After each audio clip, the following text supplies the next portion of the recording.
Bonsoir. On a pas mal évoqué ces derniers temps la transformation alchimique, notamment dans l'audio Le breuvage de l'immortalité, quand on parlait du lait qui, par un processus magique, se fabriquait à partir du sang. Vous imaginez un peu, ne serait-ce qu'au niveau de la couleur, pour que ce rouge vif se transforme en blanc immaculé? C'est extraordinaire.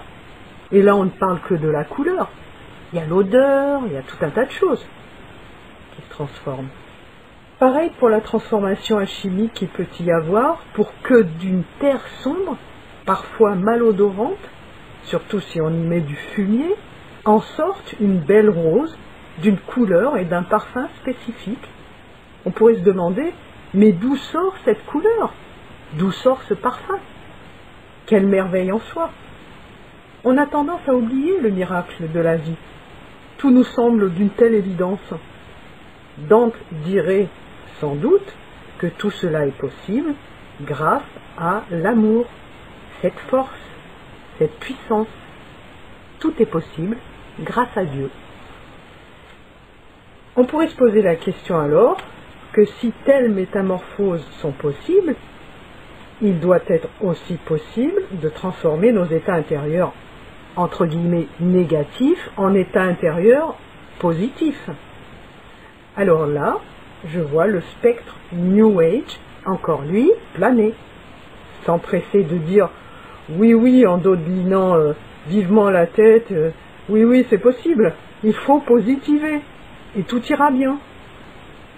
Allez dire ça à votre rage intérieure quand elle se trouve activée par des contrariétés incessantes qui sortent d'on ne sait où, mais qui vont on sait où.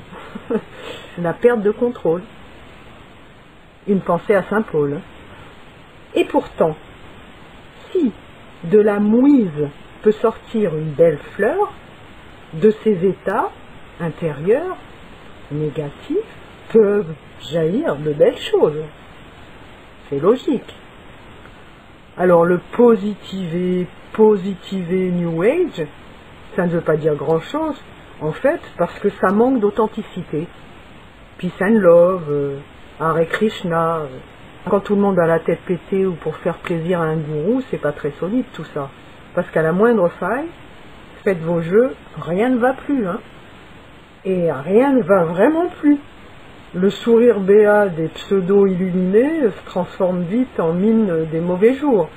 Et on va dire que le naturel revient au galop, mais là, avec en plus, de surcroît, le rictus de la désillusion. Hein. Il ne s'agit pas de faire l'ange, il s'agit bel et bien de, par un processus réel de transcendance de la réalité-illusion, de ce monde, pour ce que chacun peut percevoir s'il se donne la peine, s'il n'a pas les lunettes déformantes de son ego, de son mental qui vient paralyser sa vision, sa vraie vision, je dirais plutôt même sa prédisposition à percevoir avec son cœur.